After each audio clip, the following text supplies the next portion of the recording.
புஸ்தகம் 10வது அதிகாரம் அதனுடைய 12, 13 வசனங்களிலே இப்படி சொல்லப்பட்டிருக்கிறது. தானியேல் 10, 12, 13 வசனங்கள். அப்பொழுது அவர் என்னை நோக்கி, தானியேலே, பயப்படாதே, நீ அறிவை அடைகிறதற்கும் உன்னை உன்னுடைய தேவனுக்கு முன்பாக சிறுமைப்படுத்துகிறதற்கும் உன் மனதில் செலுத்தின முதல் நாள் துவக்கி உன் வார்த்தைகள் கேட்கப்பட்டது. உன் வார்த்தைகளின் நிமித்தம் நான் வந்தேன். நீ என்னைக்கு ஜெபம் பண்ண ஆரம்பிச்சிட்டியோ நான் அப்பவே வந்துட்டேன். ஆனால் 13வது வசனம், பெர்சியா ராஜ்யத்தின் அதிபதி 21 நாள் மட்டும் என்னோடு எதிர்த்து நின்றான். போதும். தானியேல் எவ்வளவு நாள் ஜெபம் பண்ணார் பாருங்க. 2வது வசனத்தை பாருங்கள். அந்த நாட்களில் தானியேலாகிய நான் 3 வாரம் 3 வாரம்னா எவ்வளவு நாள்? 3 வாரம்னா எவ்வளவு நாள்? 21 எத்தனை வாரம்? 3 வாரம். நாம் சில பார்க்குறாங்க, என்ன திடீர்னு கணக்கு கேட்குறாங்க. ஆமாம். 9வது அதிகாரத்தில் தானியேல் ஜெபம் பண்ணி முடிக்கிறதுக்குள்ள ஆன்சர் வருது. அப்போ தானியேல் சோர்ந்து போகல. ஆனால் 10வது அதிகாரத்தில் 21 நாள் ஆகுது. 21 நாள் ஜெபம் முடியல. தானியேல் எப்படி இருக்கிறார் தெரியுமா? 8வது வசனத்தில், என் உருவம் மாறி போயிட்டு திடனற்று போனேன் அப்படின்னு சொல்றார். ஏன் ஆண்டவரே, நேத்தெல்லாம் நான் ஜெபம் பண்ணும்போது உடனே எனக்கு பதில் கொடுத்தீங்க. இன்னைக்கு 1 நாள் 2 நாள் ஆச்சு, 1 வாரம் ஆச்சு, 2 வாரம் ஆச்சு, 3 வாரம் ஆகுது. ஆண்டவரே, கர்த்தர் சொல்றாரு, இந்த 3 வாரம் நான் சும்மா இருக்கிறேன்னு நினைக்கிறியா? உனக்கு விரோதமாய் செயல்படுகிற எல்லா வான மண்டலத்தின் கிரியைகளோடு நான் யுத்தம் பண்ணி இறங்கி வந்திருக்கிறேன். ஹல்லேலூயா. உங்க வாழ்க்கையில பதில் தாமதிக்கும் போது புரிந்து கொள்ளுங்கள், நீங்கள் இங்கே முழங்கால் முடக்க, நீங்கள் அல்லது தேவனை ஆராதிக்கும் போது, தேவனை துதிக்கும் போது, தேவனை நோக்கி ஜெபிக்கும் போது உங்களுக்காக பரலோக சேனை யுத்தம் பண்ணி கொண்டிருக்கிறது.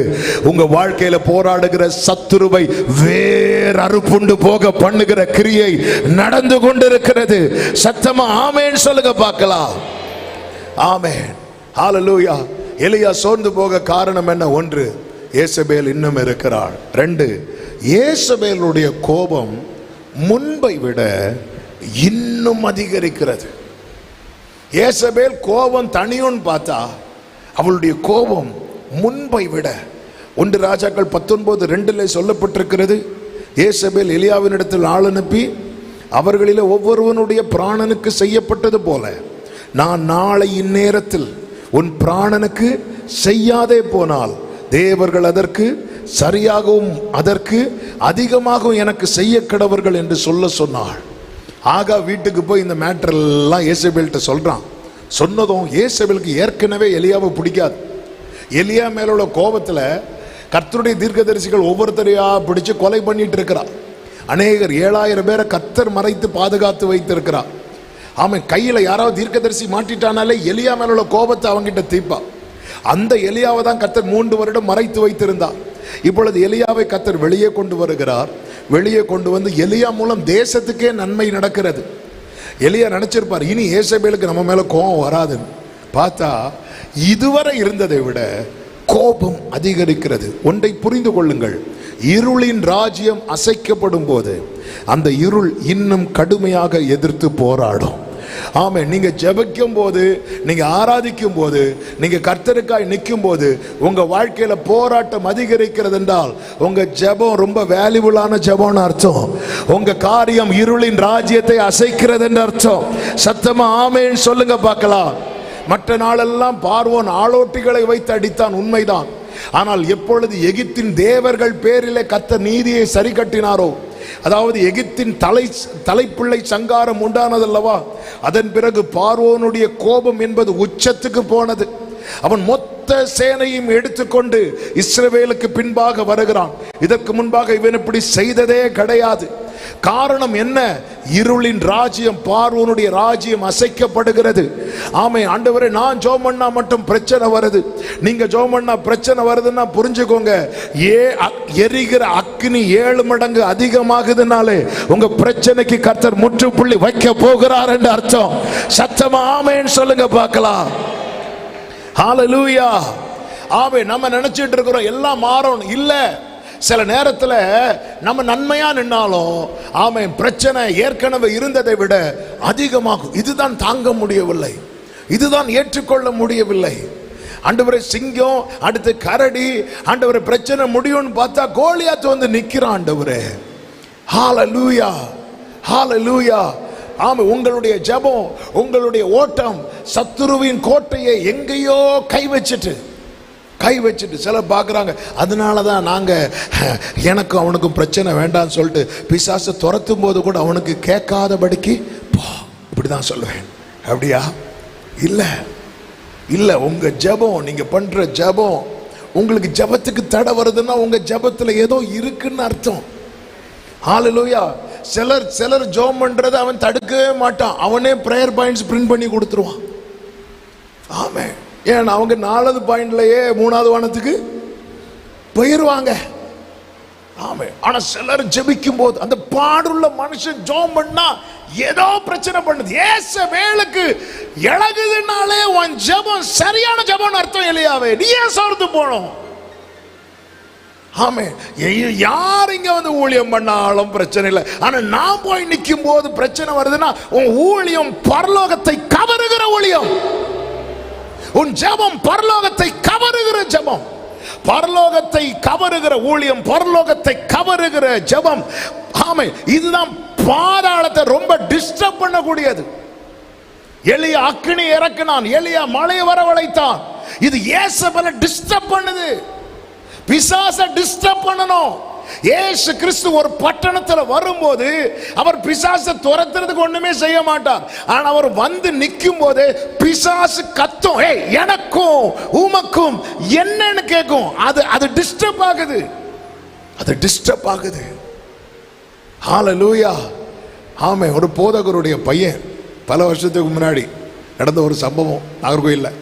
அவருக்கு ஒரு ஆக்சிடென்ட்னு கேள்விப்பட்டு சில நாட்கள் கழித்து அவரை பார்த்தேன். பார்க்கும்போது, பிரதர் உங்களுக்கு ஆக்சிடென்ட்னு கேள்விப்பட்டேன்.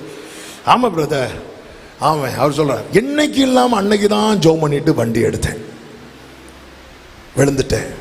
அதனால நான் ஒரு தீர்மானம் எடுத்தேன். என்ன தீர்மானம்? இனி பைக் எடுக்கும்போது என்ன மட்டும் செய்யவே கூடாது, ஜெபம் பண்ணவே கூடாது. ஜெபம் பண்ணாதான் நாய் பண்ணியெல்லாம் குறுக்கால வருது, எதுக்கு வம்பு? ஆமாம். இன்னைக்கு நிறைய பேர் இப்படியே ஜெபத்தை விட்டுட்டோம். எலியாவே, நீ நிற்க வேண்டிய இடம் சூறை செடி கீழ் அல்ல. ஆமே, கர்த்தர் நம்பிதானே இந்த கிருபையை தந்திருக்கிறார், நம்பிதானே உங்க குடும்பத்தில் உத்தரவாதியை உங்களை தானே நிறுத்தி இருக்கிறார். சில நேரத்தில் சிவந்த சமுத்திரத்துக்கு முன்னாடி கோலை நீட்டினாலே போதுங்க, காத்து வந்து சமுத்திரத்தை பிளந்துரும். ஆனா அமலேக்கியனோடு யுத்தம் பண்ணும்போது கோலை உயர்த்தி வச்சுட்டே இருக்கணும். எவ்வளவு நேரம் தான் கை தாங்கும்?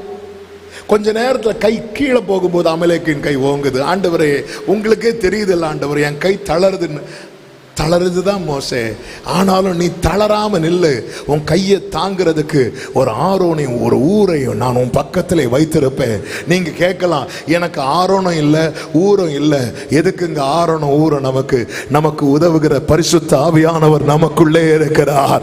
நல்ல கரங்களை தட்டி ஹalleluya சொல்லுவோம். ஆமென். சில நேரத்தில் ஒரு குடும்பத்துக்கு உத்தரவாதியை கர்த்தர் உங்களை வச்சிருப்பார். அந்த காரியத்தை உங்களுக்கு வெளிப்படுத்துவார். உங்க வீட்டில் எல்லாரும் ஜெபம் பண்ணா சாதாரணமா இருக்கும், ஆனா நீங்க ஜெபம் பண்ணா ஏதோ சம்திங் நடக்கும். அது உங்களுக்கு புரியாது, ஆரம்பத்தில் புரியாது. ஒரு தேவ பிள்ளைக்கு இன்னைக்கு அந்த வெளிச்சத்தை கர்த்தர் கட்டளையிடுகிறார். ஆண்டவர், நான் பாடுள்ள மனுஷன் ஆண்டவரே, என் வாழ்க்கையில் இன்னும் போராட்டத்தின் மேல போராட்டம். ஏன்? உங்க காரியம், ஆமே, நீங்க ஜெபிக்கிறது, ஆமே, நீங்க ஊழியம் செய்கிறது, ஆமே, நீங்க ஆராதிக்கிறது இருளின் ராஜ்யத்தை தாக்குகிறது, அதை அசைக்கிறது. ஆமென். ஒரு தேவ பிள்ளைக்கு இது புரிந்து கொள்ள வேண்டும். ஆமென். ஹalleluya. ஆமென். தாவீது இன்ஸ்ட்ருமெண்ட் ப்ளே பண்ணா பொல்லாத ஆவிக்கு இருக்க முடியாது. ஒரு தேவ பிள்ளை இன்ஸ்ட்ருமெண்ட் ப்ளே பண்றது கூட இருளின் ராஜ்யத்துக்கு பெரிய, ஆமென், ஹalleluya, பெரிய பாதிப்பை கொடுக்கிறது. ஆண்டவர் உங்களுக்கு கொடுத்த கிருபை. ஒரு தேவ புள்ள, அபிஷேகம் பெற்ற தேவ புள்ள கை தட்டி பாடுறது சத்துருவின் ராஜ்யத்துக்கு பாதிப்பை கொடுக்கிறது. அதனாலதான் ஒழுங்கா கை தட்டவே விட மாட்டான். பார்த்திருக்கீங்களா? ஆமென். ஹalleluya. ஒழுங்கா கை தட்டியே பாட விட மாட்டான். அது ஏதோ ஒன்று பண்ணுது. பவுலும் சீலாவும் பாடி துதி செய்ய துவங்கின போது அஸ்திபாரங்கள் அசைந்ததா. ஆமென். அஸ்திபாரம் அவங்களே தொழுமரத்தில் கட்டப்பட்டு இருக்கிறாங்க. எனவேதான் ஆண்டவர் இந்த ராத்திரி வேளையில சில உள்ளங்களோடு தீர்க்க தரிசனமாய் பேசுகிறதை என் ஆவியில உணர்கிறேன்.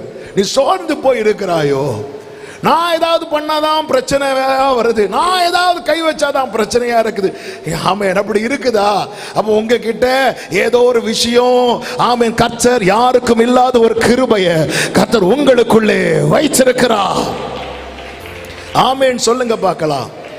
ஆமென். மூன்றாவது, எலியா சோர்ந்து போவதற்கு மூன்றாவது காரணம் என்ன தெரியுமா? 18வது அதிகாரத்துல எலியா ஜனங்களை கூப்பிடுவார் பாருங்க. ஆமென். 18வது அதிகாரம் அதனுடைய 30வது வசனத்தை வாசிக்கலாம். அப்பொழுது எலியா சகல ஜனங்களையும் நோக்கி என் கிட்டே வாருங்கள் என்றான். சகல ஜனங்களும் அவன் கிட்டே வந்தபோது போதும். எலியா தனியா தான் நிற்கிறார். ஆனா இப்ப கை காட்டினா எல்லா ஜனங்களும் அவன் பக்கத்துல வர்ற அளவுக்கு நிற்கிறான். அந்த ஜனங்களுக்கு தான் நன்மையா நிற்கிறான். 3 வருஷம் தேசத்துல மழை இல்லை. அவர் ஜெபம் பண்ணி மழையே வாங்கி கொடுத்துட்டார். இப்போ ஜனங்களுக்கு இவன் மூலம் என்ன கிடைக்கிறது? ஒரு பெரிய நன்மை கிடைக்கிறது. ஆனால் ஏசபேல் பிரச்சனை எழும்பும் போது இந்த எலியா கூட வந்து நிற்பதற்கு ஒருவர் கூட இல்லை. ஒரு தேவ பிள்ளை வாழ்க்கையில வருகிற சோர்வு உண்டாகிற மிகப்பெரிய அடுத்த காரியம் என்ன தெரியுமா? தனிமை. அதாவது நேற்று வரை என்கிட்ட நன்மையை வாங்கினவங்க, என் மூலம் நன்மை பெற்றவங்க, இன்னைக்கு எனக்குன்னு ஒரு பிரச்சனை வரும்போது என் கூட வந்து நிக்கலையே. எலியா மறுபடியும் சொல்ல ஒரு வார்த்தை உண்டு, நான் மாத்திரம். சோர்ந்து போயிட்டான். அவன் தன்னோடு இருந்த வேலைக்காரனை கூட நிறுத்திட்டான். நீங்க நில்லுப்பா. ஆமென். நீ நின்று. அவனை நிறுத்திட்டான். அவன் போய் ஒரு சூறைச்செடி கீழே உக்காந்தான். நேற்று எலியாவை சுத்தி திரள் கூட்டம். இன்னைக்கு நம்மளை சுத்தி இருக்கிறவங்க எல்லாம் என்னைக்குமே இருப்பாங்கன்னு நம்ம தப்பு கணக்கு போடக்கூடாது. ஹல்லேலூயா. தாவீது 600 பேருக்கு வாழ்க்கை கொடுத்தவன். தாவீது 600 பேர் கடன்பட்டவர்கள், முறுமுறுத்தவர்கள் எல்லாரையும் கூட வச்சிருக்கிறான். அந்த தாவீது சொல்றார், என்னை பாரும், என் வலதுபுறத்தை கண்ணோக்கி பாரும், என்னை அறிவார் ஒருவரும் இல்லை. ஒருவருமே கூட இல்லைங்கிற நிலைமை ஒரு மனிதனை சோர்ந்து போகப்படும். நம்ம பல நேரத்தில் என்ன நம்ம இவங்களுக்கு இப்படி பண்ணியிருக்கிறோம், இவங்களுக்கு ஒரு பிரச்சனையில் நம்ம போய் நின்னோம், இவங்க கஷ்டத்தில் நம்ம கூடவே இருந்தோம், நாளைக்கு நமக்கு ஒரு கஷ்டம் வரும்போது இவங்கள வந்து நிற்பாங்கன்னு சொல்லி ஒரு எதிர்பார்ப்பை என்னைக்கு மனுஷன் மேலே வைக்கிறோமோ அது நமக்கு ஒரு பெரிய ஏமாற்றத்தை தான் கொடுக்கும். எது ரியாலிட்டி என்ன தெரியுமா? நியாயாதிபதிகள் 8வது அதிகாரம் 34, 35 வசனங்களில் ஒரு சம்பவம் சொல்லப்பட்டிருக்கிறது. இஸ்ரவேல் புத்திரர் தங்களை சுற்றிலும் இருந்த தங்கள் எல்லா சத்துருக்களின் கையினின்றும் தங்களை ரட்சித்த தங்கள் தேவனாகிய கர்த்தரை நினையாமலும் கிதியோன் என்னும் எருபாகால் இஸ்ரவேலுக்கு செய்த சகல நன்மைக்கு தக்க தயவை அவன் வீட்டாருக்கு பாராட்டாமலும் போனார்கள். இதுதான் உலகம். நீங்க அப்படி செஞ்சனால இப்படி செஞ்சனால அவங்களும் இப்படி செய்வாங்கன்னு ஒரு நம்பிக்கையை வைக்கும் போது அது நமக்கு ஒரு ஏமாற்றத்தை கொடுக்கும். ஹல்லேலூயா. எலியா பார்க்கிறான், நேத்து என்னை சுத்தி அவ்வளோ ஜனங்க நின்னாங்க, இன்னைக்கு என் கூட ஒருவருமே இல்லை. பவுல் சொல்றார் 2 தீமோத்தேயு 4வது அதிகாரம் 16வது வசனத்துல, நான் முதல் விசை உத்தரவு சொல்ல நிற்கையில் ஒருவனும் என்னோடு கூட இருக்கவில்லை, எல்லாரும் என்னை கைவிட்டார்கள். ஒன்றை மட்டும் புரிந்து கொள்ளுங்கள், நமக்கு எவ்வளவு நெருக்கமானவங்களா இருந்தாலும் ஒரு லிமிட்டுக்கு மேலே அவர்களுக்கு நம் பக்கத்தில் வர முடியாது. ஷாத்ராக், மேஷாக், ஆபேத்நேகோவுக்கு மிகவும் நெருக்கமான ஒரு நண்பன் பாபிலோன் தேசத்தில் உயர்ந்த ஸ்தானத்தில் இருந்தான். யார் சொல்லுங்க பார்க்கலாம்? தானியேல். ஆனால் அவர்களுக்கு 7 மடங்கு அக்கினியில போட தீர்ப்பு வந்த போது தானியேலால காப்பாற்ற முடியவில்லை. நான் நினைக்கிறேன் தானியேல் எவ்வளவோ ட்ரை பண்ணி இருந்திருப்பார், எவ்வளோ ராஜா கிட்ட பேசி இருந்திருப்பார். No use. முடியல. நிறைய பேர் உதவாத காரணம் என்ன தெரியுமா? அவங்களுக்கு முடியாது. அவங்களுக்கு முடியாது. ஹalleluya. ஆனால் ஒரு காரியம் நிச்சயம், எந்த சூழ்நிலையானாலும் சரி, 7 மடங்கு அக்கினியானாலும், சிங்க கெபியானாலும், பத்மோ தீவானாலும், வனாந்தரமானாலும், எந்த தனிமையிலும், யாபோக்காற்றின் கரையானாலும், நம் பக்கத்தில் நம்மோடு இருக்கிறவர், நாம் ஆராதிக்கிற தேவன். கரங்களை உயர்த்தி ஒரு ஹalleluya சொல்லுவோமா? இந்த இடத்துல தான் கர்த்தர் காகத்தை அனுப்பல, சாரிபாத் விதவை அனுப்பல. கர்த்தர் யார் அனுப்பினார் தெரியுமா? தூதனை அனுப்பினார்.